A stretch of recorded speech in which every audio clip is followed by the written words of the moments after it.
உங்க வீட்டுல செல்வம் இல்லையா? இதை செய்யுங்க. திருச்சி அருகே வசிக்கும் ஒரு நடுத்தர குடும்ப தம்பதி ரமேஷ் மற்றும் லலிதா. ரமேஷ் ஒரு தனியார் நிறுவனத்தில் சின்ன ஊதியத்தில் வேலை செய்கிறார். 3 வருடங்களாக வீடு எடுக்க முயற்சி செய்தாலும் சேமிப்பு திரளவில்லை. பசிக்கோ உணவில்லாத நிலை இல்லை.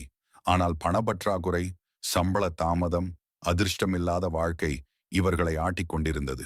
ஒரு நாள் லலிதாவின் பாட்டி சொன்னார், செல்வம் இல்லையா? வீட்டில் ஒரு விஷயம் இல்லாததால் தான் செல்வம் தங்கவில்லை.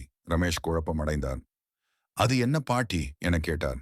பாட்டி மெதுவாக சொன்னாள், வீட்டில் மகாலட்சுமி தேவியின் இருப்பு, ஒவ்வொரு நாளும் விளக்கேற்றம், அதோடு துளசி மாலை, ஒரு வெள்ளி பாத்திரம் அல்லது வெள்ளித்தட்டு அல்லது ஒரு சிறிய வெள்ளி நாணயம். இவைகள் இல்லாம செல்வம் இருக்கவே முடியாது. அடுத்த நாளே ரமேஷ் தனது சம்பளத்தில் இருந்து சிறு தொகையை வைத்து மகாலட்சுமி படத்தை வாங்கினார். துளசி இலையுடன் ஒரு மாலை செய்தார். ஒரு வெள்ளி பாத்திரத்தில் தினமும் பஞ்சாமிர்தம் வைத்து பூஜை செய்ய ஆரம்பித்தார். ஒவ்வொரு வெள்ளிக்கிழமையும் மணம் கமழும் குங்குமம் வைத்து மாவிலை சட்டியும் வைத்து வழிபட்டார். 7 நாட்களுக்குள் ஒரு பழைய கடன்தாரர், கண்டேன் உங்களை துன்பத்தில், இந்த மாதம் தவிக்காதீங்க என்று பணம் கொடுத்தார். 15வது நாளில் ரமேஷ் எதிர்பாராத ஊதிய உயர்வு.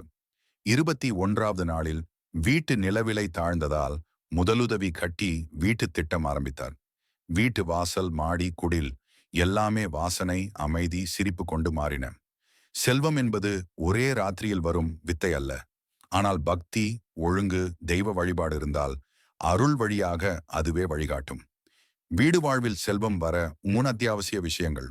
தினசரி நெய் விளக்கேற்றம், காலையன் மாலை, துளசி வழிபாடு, மகாலட்சுமிக்கு வெள்ளிப்பாத்திரம் அல்லது சிறு நாணாய் தரிசனம். இந்த பக்தி வழியை பின்பற்றுங்கள். கடவுள் உங்களை ஒருபோதும் கைவிட மாட்டார். செல்வம் வந்தால் மட்டுமல்ல, அமைதி வந்தாலே அது செல்வமே. நலமும் அருளும் உண்டாகும். இந்த வீடியோ பதிவு பிடித்திருந்தால் லைக் அண்ட் சப்ஸ்கிரைப் பண்ணுங்க.